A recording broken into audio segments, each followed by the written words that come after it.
Meus queridos irmãos, a paz do Senhor Jesus, sejam todos muito bem-vindos a mais esse encontro da aula preparatória para professores da Escola Bíblica Dominical, oferecida aqui pela Catedral de Perus, a Igreja Matriz da Sede das Assembleias de Deus do Ministério de Perus. Para mim é um prazer estar com você aqui, compartilhando desse momento onde nós estaremos estudando a palavra do Senhor nosso Deus. Para isso, meu irmão, querido professor, eu gostaria de te convidar para que você tome agora sua revista da Escola Bíblica Dominical. Estaremos estudando nesse momento a lição de número 12, a reconciliação de Jacó e Esaú. Esse importante tema que nós vamos trabalhar na data de hoje. Meu irmão, aproveite, tome seu caderno, sua caneta, faça um guia de anotações, aproveite esse momento em que você estará preparando o conteúdo para levar essa lição, esse ensino aos seus alunos em sala de aula. Explore a revista, explore os materiais auxiliares, venha conosco nesse exercício de aprendizado da Palavra do Senhor. Tenho certeza que vai ser um prazer nós estudarmos juntos.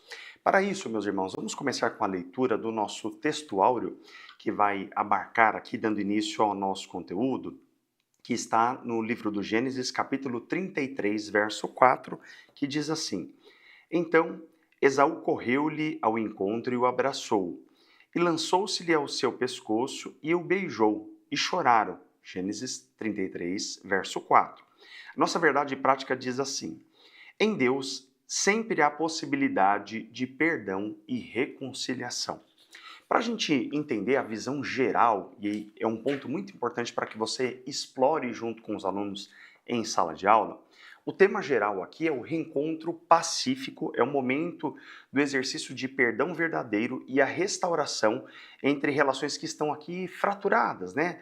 Estão aqui sofrendo um processo de interrupção, dado o cenário que tinha acontecido com os irmãos Jacó e Esaú.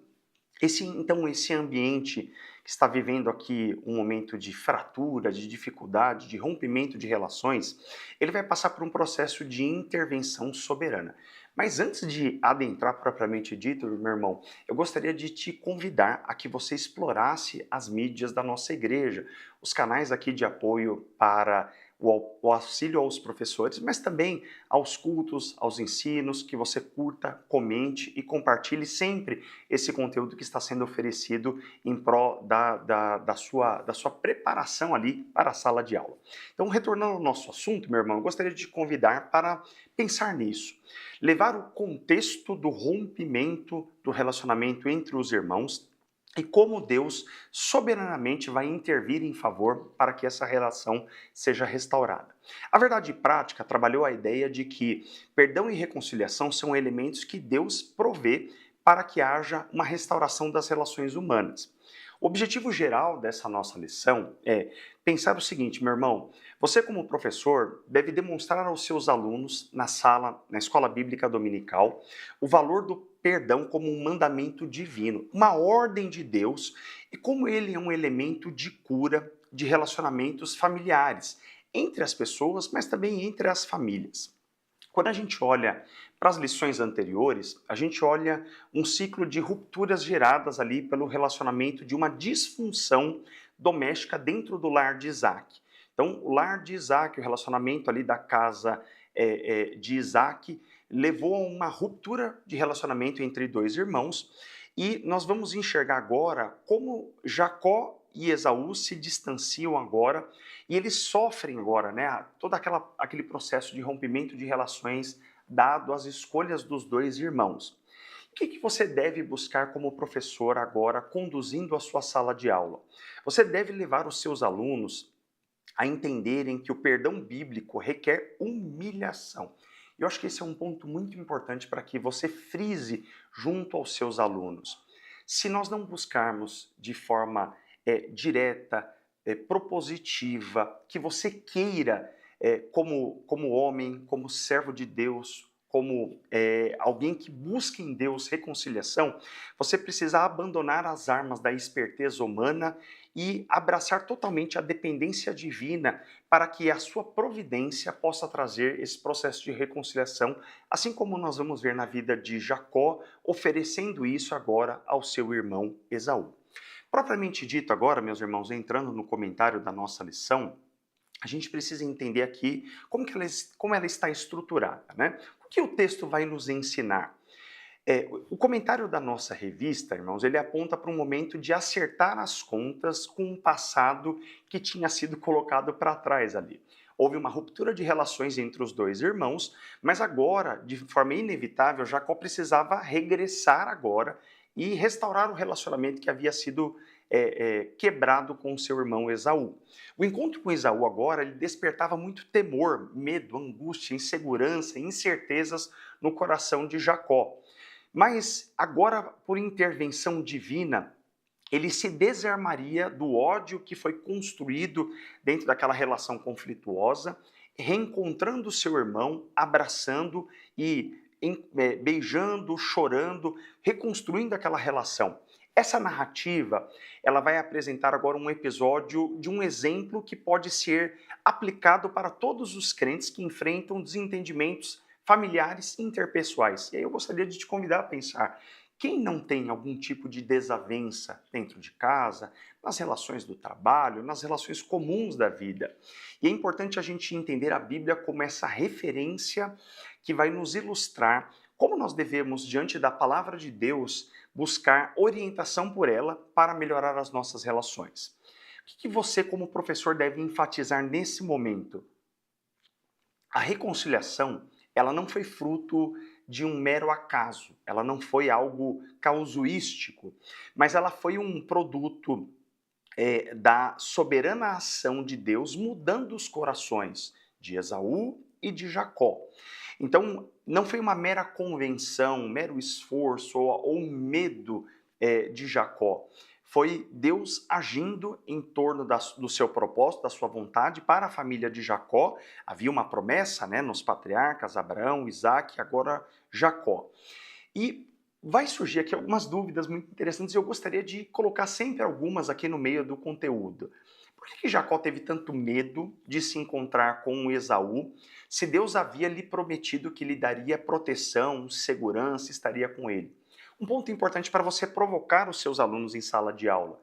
O medo ele é uma resposta natural, é uma reação humana diante de pendências morais do passado que nos fazem lembrar dos nossos erros, dos nossos tropeços, dos nossos deslizes. Jacó, como um ser humano comum, teve seus medos, suas incertezas, e essa reação ela não poderia ser ignorada.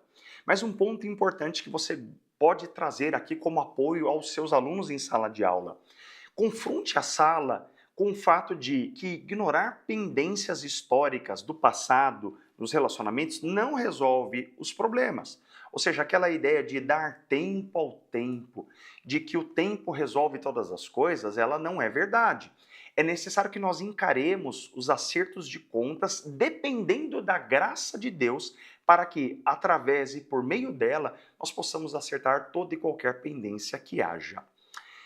Dentro disso, meu irmão, eu gostaria de te convidar a pensar, sabendo que o medo era real, vamos imaginar agora, vamos examinar, melhor dizendo, o próximo tópico agora, o tópico 1, né? Saindo da nossa introdução, entrando no nosso tópico 1, entendendo como que o caráter dos dois irmãos, Jacó e Esaú, foram tratados para que esse encontro e essa reconciliação fosse construída.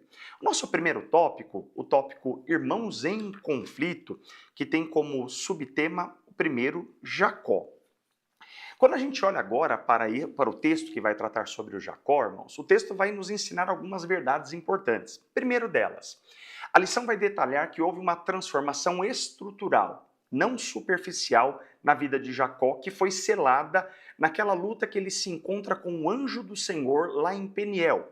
Nesse episódio, que gera uma mudança profunda de caráter, de bênção, de cuidado, de providência na vida de Jacó, e agora sobre o peso dessa nova circunstância, né? Ao encontrar-se com o anjo, ele luta, ele empreende os esforços, e é interessante que na mentalidade dos povos antigos daquela região onde Jacó estava, se eles se encontrassem com o divino e eles conseguissem arrancar desse ser o seu nome, eles receberiam todos os tipos de dádivas que aquela divindade poderia oferecer. Lembremos que a revelação progressiva de Deus aqui ainda não era plena, nem sequer a lei de Moisés era dada. Então eles agiam ainda sob as circunstâncias e influências das características de crenças dos povos daquela região. E sobre esse contexto, Jacó luta para conseguir que aquele anjo revelasse o seu nome. E por fim daquela luta, que em momento algum foi difícil para que o anjo a vencesse, Jacó cede e o anjo então lhe faz a pergunta: quem é você? E ao responder, eu sou Jacó, é como se ele pronunciasse, parafraseando a fala de Jacó, eu sou Jacó, aquele que engana, aquele que mente, aquele que barganha. E ao fazer isso, ele assimila agora, ele assume a sua identidade de erros, de culpas, de tropeços, aquele passado que engenhava uma série de contextos para ser favorecido, para conquistar as coisas, utilizando de engenhos nada aprovados por Deus. Mas ao passar por esse processo de intervenção, Deus vai relembrá-lo, sendo o Deus doador da promessa em Abraão, em Isaac, e agora revelando-se em Jacó. E nunca os seus métodos fraudulentos ou as suas habilidades astutas, construídas inclusive com a sua mãe, serviriam de nada naquele momento. Contextualizando aqui, meus irmãos, até então as armas utilizadas por Jacó eram a mentira, a barganha friamente calculada. Agora em Peniel, a autossuficiência de Jacó, ela é destruída, ela é quebrada, simbolizada por aquela coxa deslocada. Como uma marca agora da bênção de Deus dada, a coxa de Jacó é deslocada e ele sai manquejando daquilo como uma marca física em que ele pudesse checar sempre, confirmar aquele toque do divino, mudando agora o nome que até então dito ao anjo era Jacó, o enganador, aquele que usava de artimanhas, mas agora o seu nome trocado passa a ser Israel, passa a ser agora aquele que tem o seu nome trocado pelo Senhor. Importante o que você como professor deve enfatizar? Na caminhada cristã, as vitórias legítimas, elas sempre são alcançadas no nosso relacionamento com Deus, ou, usando uma expressão bem crentez nossa, alcançadas de joelho por meio da oração persistente, da adoração sincera, do jejum, da vida relacional com o Senhor, não pela força da artimanha, dos argumentos ou do esforço humano. Talvez os teus alunos tragam ali dúvidas semelhantes a essa, O que mudou essencialmente em Peniel através da ação do anjo? E eu gostaria que você fortalecesse essa ideia. Jacó agora abandona a sua esperteza, a natureza do suplantador, aquilo que estava ligado ao nome Jacó, e passa a assumir agora uma postura de dependência e submissão à vontade de Deus. Jacó entende que a bênção, que a restauração do relacionamento com seu irmão não mais dependia de suas características ou de suas ações, mas de uma ação e uma intervenção de Deus, assim como ele também faz na vida dos seus servos. Então é muito importante que você compreenda isso. Incentive os seus alunos em sala de aula a que eles abandonem o hábito de usar os jeitinhos humanos. E por que não aportuguesar aqui o famoso jeitinho brasileiro? Manipular crises, situações, buscar agir por modo próprio, buscar agir pelaquilo que nós achamos conveniente, mesmo que às vezes aquilo nós saibamos que é um ato pecaminoso. Abandone isso. Estimule os seus alunos a buscar o agir transformador do Senhor, orando, pedindo que o Senhor intervenha, atue, faça algo. E é importante a gente entender, Deus tratou a suficiência ou a autossuficiência de Jacó, mas a gente vai ver agora como que Deus operou na outra extremidade do conflito. Deus age na vida de Jacó, mas Deus também atua agora na vida do coração do seu irmão Esaú. E é isso que nós vamos examinar. Quando nós vamos agora para o nosso subtópico 2, Esaú, nós vemos agora que a nossa revista explica que o Senhor trabalha agora no íntimo também do coração de Esaú, aquele que havia sido ofendido pelo irmão Jacó. No passado, ele foi enganado e teve ali suprimido a bênção da sua primogenitura por um processo ali engedrado ali pelo seu irmão. Esaú então ficou intensamente irado, cego por desejo de vingança. Contudo, nesse encontro agora, a sua atitude vai ser pacífica. Mas o que essa atitude pacífica nos revela? A transformação dos sentimentos, das emoções ali que Esaú até então vinha tendo, elas foram tratadas por obra de ação e intervenção de Deus. Essa postura agora amistosa foi uma resposta do seu coração à ação de Deus pela petição de Jacó, para que o coração do seu irmão fosse receptivo àquele processo de reconciliação. Mas a gente precisa contextualizar. O perfil de Esaú era um perfil profano. Ele troca a bênção da primogenitura, a exclusividade da administração patriarcal dentro do lar de seu pai por um prato de comida. E isso mostra a sua incapacidade de enxergar os valores espirituais e morais na sua juventude concedidos através daquela bênção de primogenitura. Explore isso com seus alunos dentro de sala de aula. O quanto a vida de Jacó exibe que ela era governada por instintos, né? Por causa de uma fome, por causa do cansaço daquele dia de caça, ele troca a bênção da primogenitura por um simples prato de lentilha. Talvez em sala de aula seus alunos questionem, e é bom que você traga esse tipo de questionamento. Esaú realmente perdoou Jacó?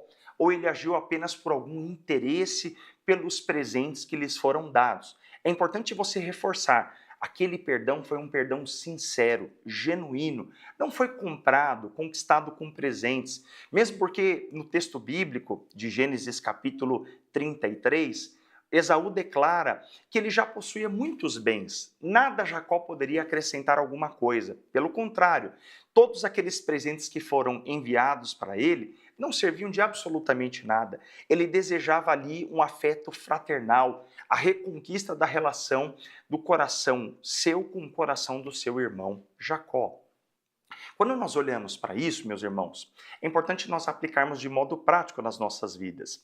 Quando nós oramos por relacionamentos que estão rompidos, nós devemos crer que Deus é poderoso para acessar o coração mais duro, mais irado, mais cheio de rancor e talvez mesmo à distância, como era o caso dos dois irmãos, eles alcançarem através de um reatar de relacionamentos uma vida relacional positiva. É importante que eu e você pensemos. Embora Deus estivesse tratando os corações dos dois irmãos, havia uma dinâmica familiar em Jacó que carregava marcas antigas e que precisavam ser vigiadas, como nós vamos ver agora no exemplo do nosso subtópico próximo, Raquel, nosso terceiro subtópico. Quando nós chegamos nessa seção, o que o texto vai nos ensinar? O comportamento de Jacó, ao organizar aquela caravana, né, de encontro, ele posiciona estrategicamente, ele cria toda uma sistemática.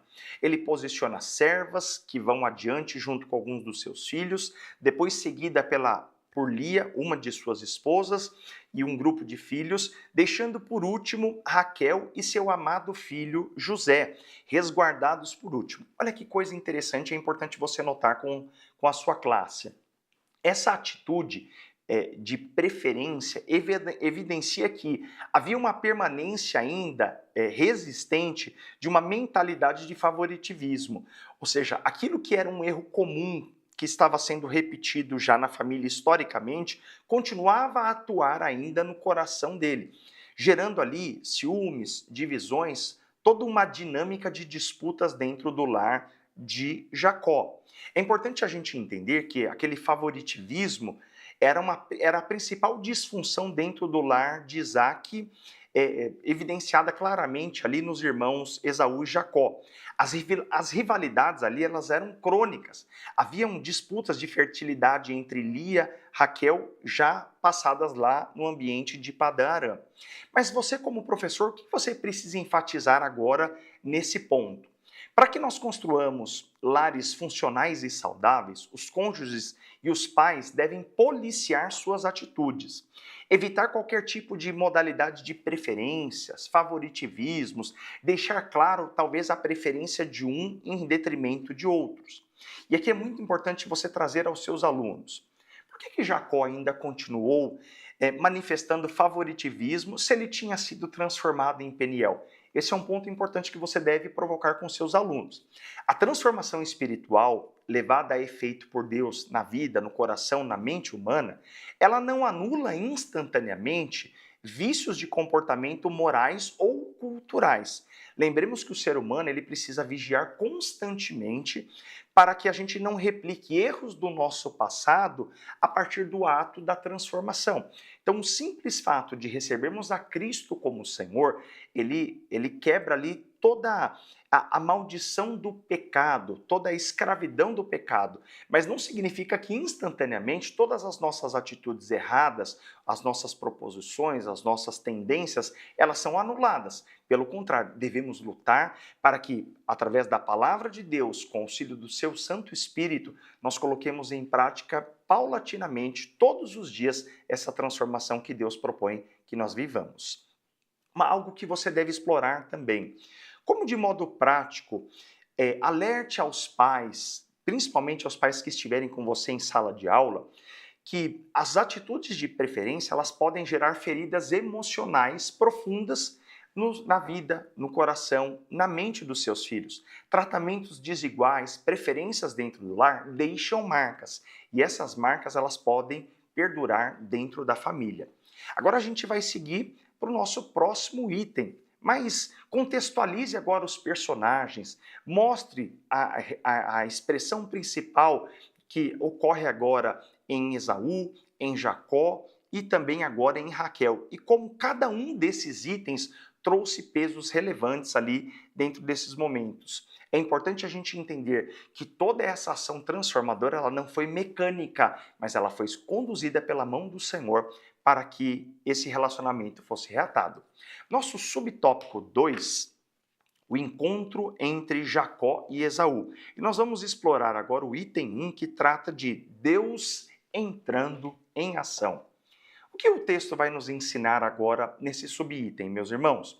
Jacó agora se desfez daquele medo e toma iniciativa de se adiantar junto ao grupo.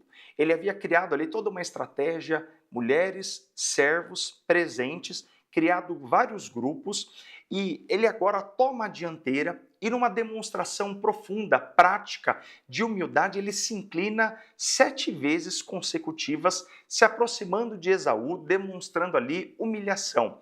Esse gesto é um gesto cultural, fazia parte da cultura daqueles povos demonstrar máximo respeito e completa sujeição através disso, mostrando aquele ato de inclinação. Essa humildade, ela foi autêntica. Ela possuía aqui, nesse caso, eficácia espiritual. Por quê? Jacó estava demonstrando claramente como ele estava dissipando o ódio, né, mostrando sua humilhação, e ele estava, através disso, pavimentando o caminho para construir paz, para construir vitória e reatar o relacionamento rompido com seu irmão Esaú. Contextualizando, meus irmãos, essa prostração ela inverte o enredo. Enquanto lá no passado Jacó buscava obter proeminência, domínio político, material sobre Esaú, inclusive usando desse método ardiloso para suplantar a posição agora da bênção conquistada ao seu pai, enganando o seu pai, ele agora como suplantador, ele assume um papel agora de sujeição. É importante nós entendermos, meus irmãos, você como professor deve enfatizar esse ponto dentro da sala de aula. O Senhor Jesus, no Evangelho de Mateus, capítulo 11, verso 28, ensina que nós devemos aprender dele como sendo mansos e humildes de coração. Vamos ler a palavra do Senhor, onde o Senhor Jesus nos ensina essa referência importante e espiritual. Se existe um exemplo na palavra de Deus que nós devemos nos referenciar, é na pessoa do Senhor Jesus. Quando no Evangelho de Mateus 11, 28, o Senhor Jesus diz assim: Vinde a mim, todos os que estáis cansados e oprimidos, e eu vos aliviarei.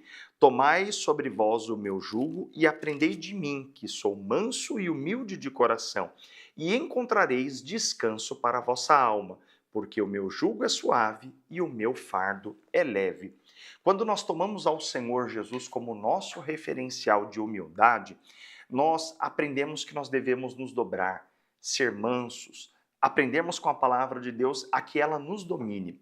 Quando nós olhamos para isso, meus irmãos, pode surgir aí no seu ambiente de sala de aula algumas dúvidas. Por exemplo, será que Deus aprovou essa prostração de Jacó, considerando as profecias de que o maior serviria ao menor? Sim, meus irmãos, reafirme isso aos seus alunos.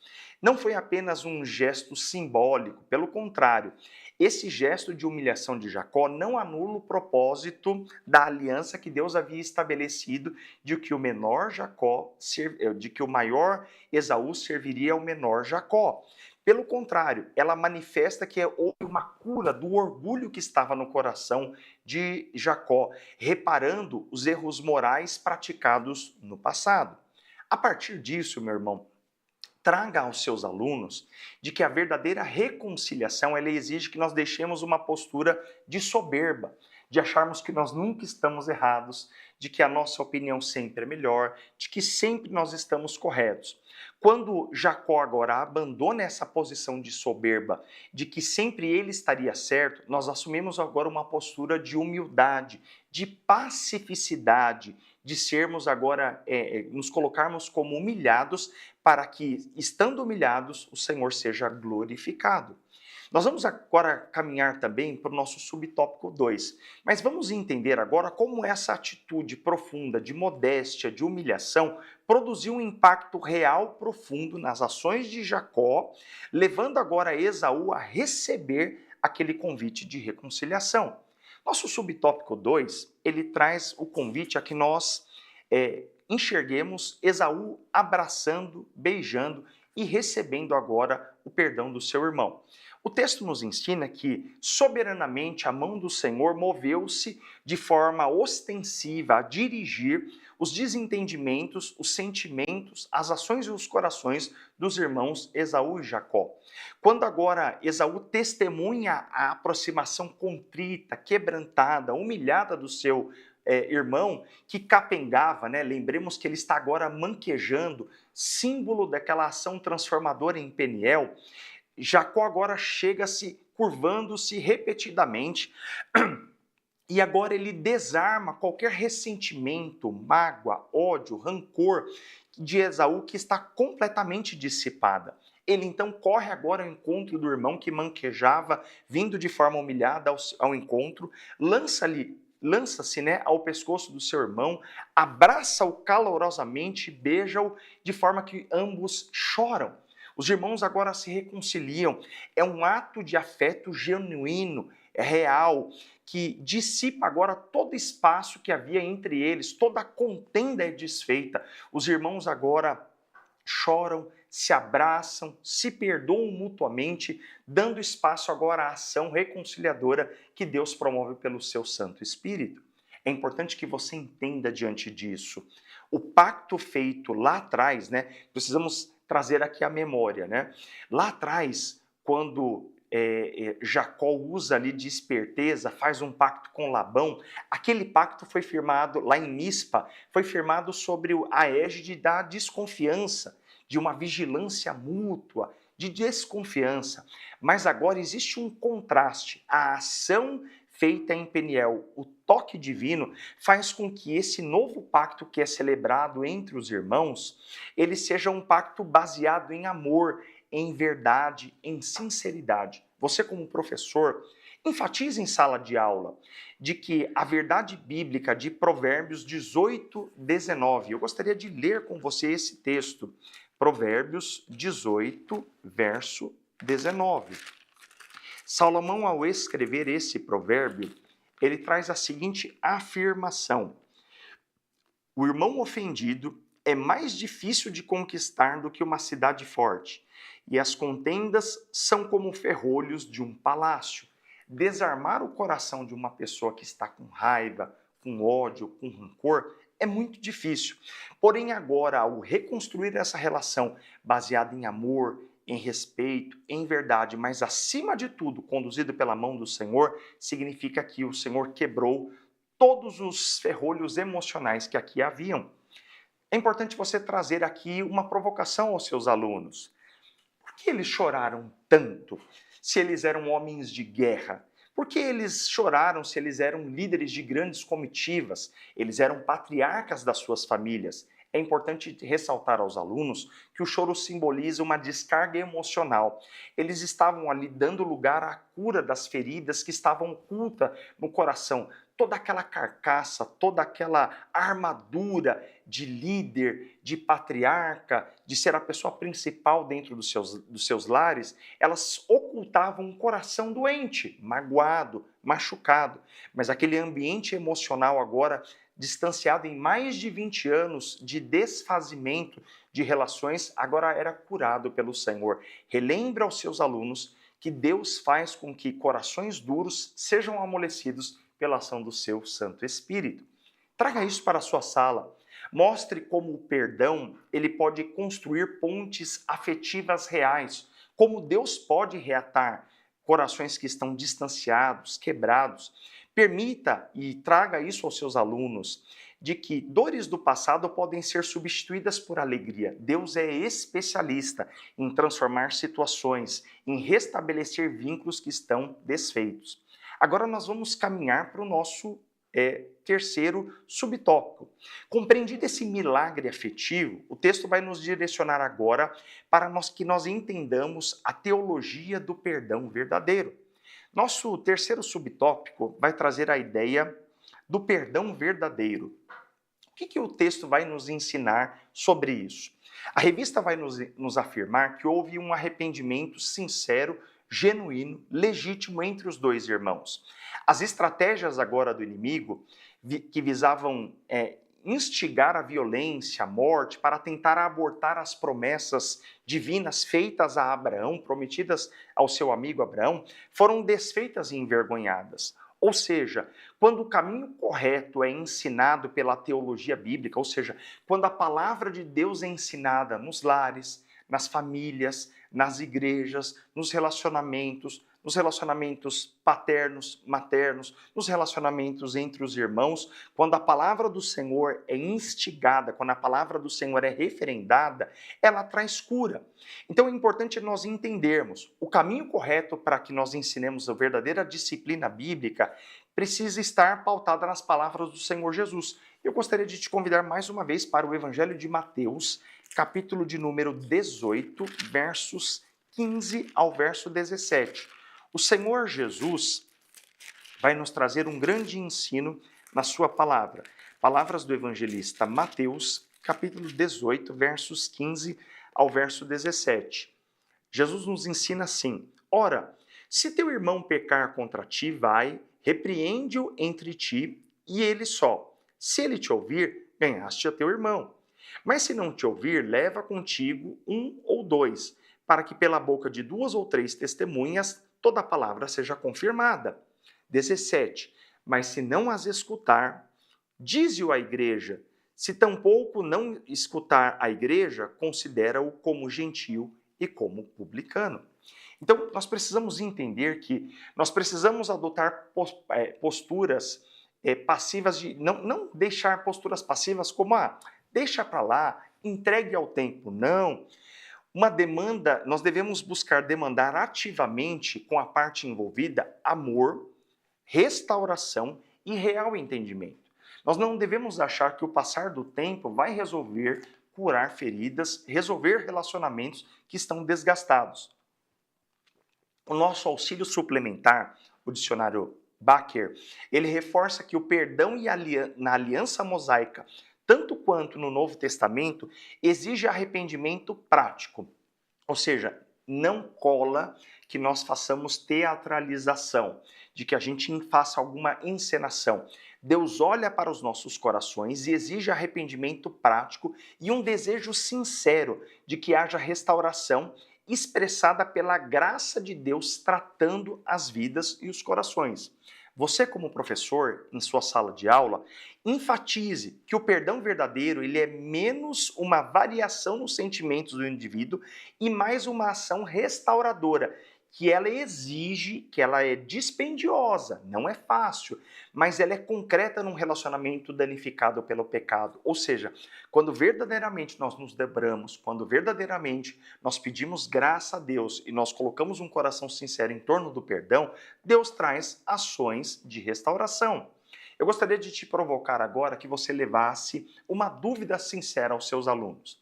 Se perdão é um dom, se perdão é um dom gratuito dado por Deus, por que o homem precisa se esforçar para buscar essa reconciliação?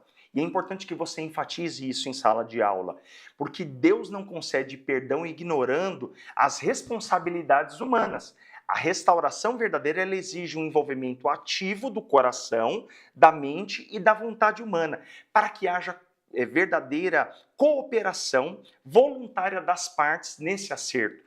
Valorize que Deus não olha para um processo de teatralização. Deus não olha para a encenação, Deus olha para a verdade, para a proposição, para a vontade nos corações, para que fazendo isso, ele restaure os relacionamentos.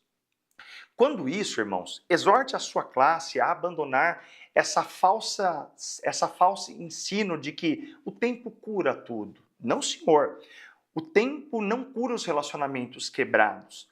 E incentive a sua turma, seus alunos, a que eles busquem reconciliação pautada no amor. Nós devemos buscar perdão porque fomos perdoados em Jesus. E por ter sido perdoados, assim como o Senhor Jesus nos ensina na oração do Pai Nosso, nós devemos perdoar porque fomos perdoados, né? Outra coisa importante aqui, irmãos, agora a gente vai passar para o nosso terceiro e último tópico. Mas esse tópico ele vai nos mostrar como a família de Jacó procedeu após esse marco de restauração. O nosso terceiro tópico agora é o tópico A família de Jacó segue o seu caminho. O primeiro subtópico desse terceiro item nosso diz: os irmãos que agora se separam. O texto nos ensina que, consumado esse processo de restauração, os irmãos vão seguir agora de forma pacífica, cada um para um lado. Esaú então regressa para a região de Seir, enquanto Jacó se direciona agora para Sucote, né? Que traduzido esse nome significa abrigo. Edificaram então habitações e abrigos para o seu gado, para a sua manada de animais. Esse desfecho ele consolida um princípio ético essencial e importante. O exercício do perdão verdadeiro não obriga as partes a manterem uma convivência íntima, contínua, ou andarem juntos ali na mesma rota geográfica ou ministerial. É importante, cada um agora, liberto do peso, da culpa, do desfazimento das relações, cada um seguiu livre agora, sem rancores. É importante nós trazermos esse ponto. As bases materiais da vida de Esaú, elas já estavam centradas, consolidadas na região de Edom, devido à vocação terrena dele, né? Enquanto Jacó ainda tinha uma identidade adotada espiritualmente ligada a Canaã. Deus havia prometido a herança a Abraão, a Isaac, agora confirmada a Jacó, de que eles deveriam e a sua descendência estar estabelecidos na região de Canaã. Como professor, você deve reforçar, enfatizar que deve-se perdoar como Deus nos perdoou em Cristo. O apóstolo São Paulo, escrevendo em Efésios 4,32, nos diz que nós fomos perdoados em Deus por meio de Cristo, que nos reconciliou consigo mesmo. Todo o ressentimento agora foi eliminado. Não cabe no coração do crente em Jesus ter ressentimentos presentes na sua alma. Mesmo que as trajetórias práticas, os destinos da nossa vida requeram distanciamento geográfico, eles não devem permear, eles não devem seguir agora com raiva, ressentimento ou rancor. E eu gostaria de te provocar nisso também. Se houve um real perdão, por que eles não voltaram a morar juntos, a estabelecer negócios, a tornar a sua parentela próxima uns dos outros? Porque a restauração, a reconciliação agora limpa o passado, tira a amargura, tira qualquer dissabor, mas respeita a individualidade das vidas, daquilo que eles estavam exercitando. Haviam diferenças de espiritualidade, de soberania e de propósitos estabelecidos por Deus para cada um dos dois irmãos, para cada uma das duas descendências. E entendendo isso, cada um segue para aquilo que era a sua própria vocação. É importante, irmãos, você, como professor, estabelecer aos seus alunos em sala de aula. Esclareça que perdoar é diferente, né? Perdoar um parente não significa tolerar abusos ou ser obrigado a manter parcerias em negócios ou convivência diária se não houver afinidade espiritual. Nossos corações devem estar mobilizados por perdão, por reconciliação, mas isso não gera uma obrigação de convivência. Deus espera que nós acertemos qualquer parte de não reconciliação. A partir disso, irmãos, agora o nosso próximo subtópico ele vai dizer que, apesar do sucesso de Esaú e Jacó cometendo um desvio de rota de sua jornada, nós vamos analisar agora esse próximo item. O nosso subtópico 2 traz que Jacó não retorna para a casa do seu pai. Havia uma determinação explícita de Deus para Jacó de que ele regressasse agora diretamente para a casa do seu pai, Isaque, em Canaã. Todavia, o patriarca agora descumpre esse cronograma, ele sai da rota, ele sai da ordem divina e ele instala-se agora em Siquém, atraído pelas pastagens, pelo benefício do comércio regional, né? Lembremos que Jacó já era bem sucedido, tinham vastas quantidades de animais e era um comerciante ativo. Porém, essa escolha de conveniência humana, pensando nos negócios e não no propósito estabelecido por Deus para ele, acarretou em algumas consequências morais e numa tragédia dolorosa para a dinâmica familiar revelada mais tarde agora na sua vida.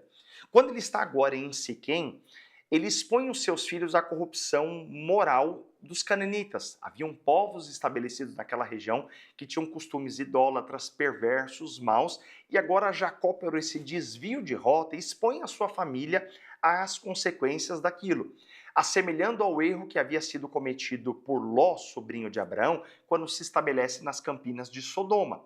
É importante, professor, que você lembre aos seus alunos em sala de aula uma obediência parcial a Deus, à sua vontade, ao seu propósito, funciona como uma brecha espiritual.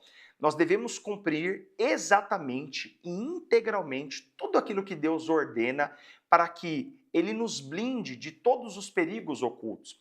Quando Deus não nos diz que nós não devemos ter tal prática, irmos por tal caminho, é porque Ele está nos orientando pela sua palavra para que nós tenhamos uma vida tranquila, quieta e sossegada.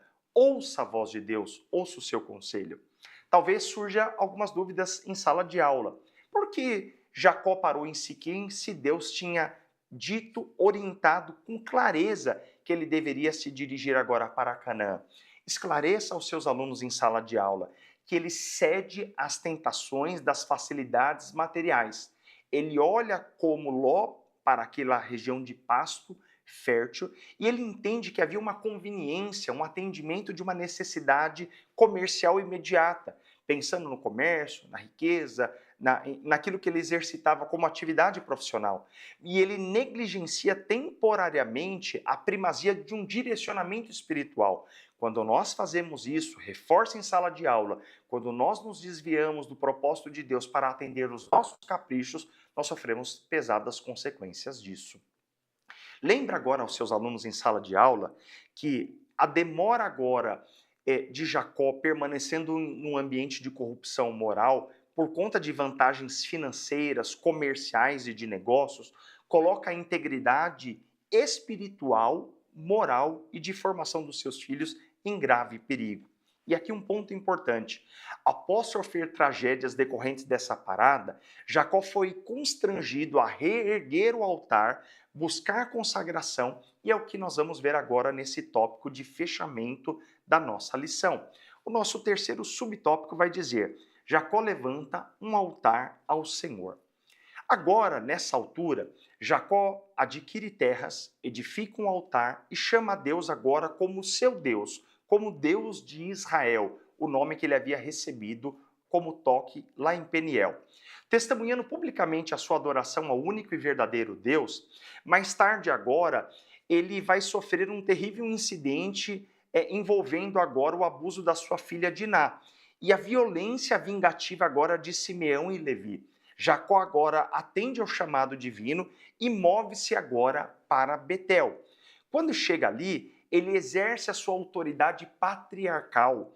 Ele agora ordena uma purificação doméstica completa. Ele intervém agora por orientação e direção de Deus, exigindo a destruição e o enterro de todos os deuses estranhos que estavam escondidos. Lembremos agora da consequência nefasta da desobediência, do desvio de rota e como agora ele atraiu para si, através, como consequência das suas ações e escolhas, aqueles problemas agora para dentro da sua casa. É importante dizer que o auxílio pentecostal contido dentro do subsídio da nossa lição, ela elucida que houve uma renovação em Betel, que incluiu a remoção das ofensas a Deus, o compromisso com a consagração ou a santificação pessoal, uma adoração fiel e um sacrifício espiritual, para que a vida, o altar, o relacionamento e a família de Jacó fossem consagrados. Os deuses estranhos, que incluíam terafins furtados por Raquel da casa de Labão, deveriam ser extirpados, jogados fora. Reforce isso em sala de aula. Não podemos cumprir o propósito de Deus se nós carregarmos os ídolos do passado, as práticas, as posturas, os comportamentos. Enfatize, professor, em sala de aula, alerte os perigos contemporâneos de permitir que altares rivais compitam de modo silencioso dentro da sua casa, como, por exemplo, uso descontrolado de redes sociais, deixar crianças menores sem qualquer tipo de tutela nas telas, no uso da internet, nas produções de entretenimento secularizada, nas mídias que não são pautadas por princípios cristãos. Não permita, professor, reforce isso aos pais, que isso infiltre no meio das famílias. Você, pai, você, professor, tem a responsabilidade em sala de aula de referendar isso aos seus alunos, de que nós devemos sempre ter a responsabilidade como pais nesse cuidado. Possui dúvidas que talvez surjam ali em sala de aula. Por que a família de Jacó ainda tinha ídolos se eles já serviam ao Senhor? É importante você reforçar que o fato deles carregarem resquícios de culturas pagãs, idólatras, ocultas na bagagem, mostram que as vidas deles ainda negligenciavam e tinham certo apego emocional a velhos costumes. É importante você, professor, reforçar que a ação transformadora do Espírito de Deus ela é gradual e o nosso coração sempre deve estar disposto, aberto a sermos tratados pela sua palavra, orientados por ela para que a nossa vida seja bem-sucedida.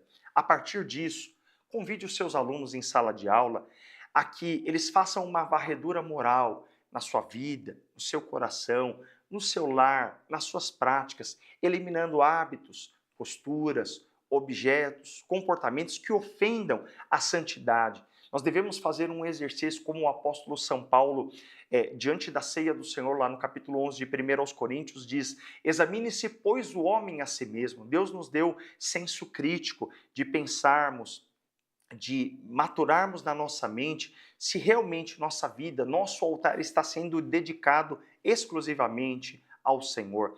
É importante nós entendermos o comportamento na vida de cada um desses personagens que nós passamos aqui. Como Deus atuou preventivamente no coração de Jacó, levando ele agora a ser transformado de um homem frio, calculista, para um homem arrependido, disposto a mudar, arrepender-se. Como o ódio, o rancor do coração de Esaú foi arrancado, como Deus operou soberanamente para mudar isso, como Deus em sua providência tratou os corações, as vidas, restaurou os relacionamentos, ressignificou a vida e os relacionamentos dos dois irmãos, como o perdão de Deus é concreto, real e verdadeiro, como a intervenção soberana de Deus muda o rumo da história dos relacionamentos quebrados, como a graça de Deus é prática, eficiente e ela atua através da humildade para que as relações sejam restauradas, como o tratamento pedagógico de Deus na vida, no caráter, nas pessoas, transforma nossas ações morais, nossos pensamentos e atitudes.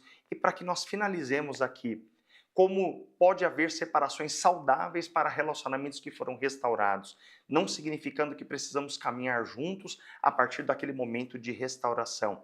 Que você, professor, através dessa aula, leve os seus alunos a pensarem, refletirem como a poderosa palavra do Senhor pode restaurar vidas, pode restaurar corações, pode mudar a história de vidas, de famílias, de congregações inteiras, a partir da ação da sua palavra, pela condução do seu Santo Espírito. Que Deus possa te abençoar através dessa aula, que você possa levar um conteúdo de relevância. Ore, dedique-se, aplique-se, gaste seu coração, sua mente, seu tempo em preparar o seu conteúdo para que essa aula sirva de esclarecimento, crescimento e edificação. Que Deus possa te abençoar em Cristo Jesus, o nosso Senhor, e nós nos encontraremos em futuras aulas. Que Deus te abençoe em Cristo Jesus, que a paz do Senhor esteja com você.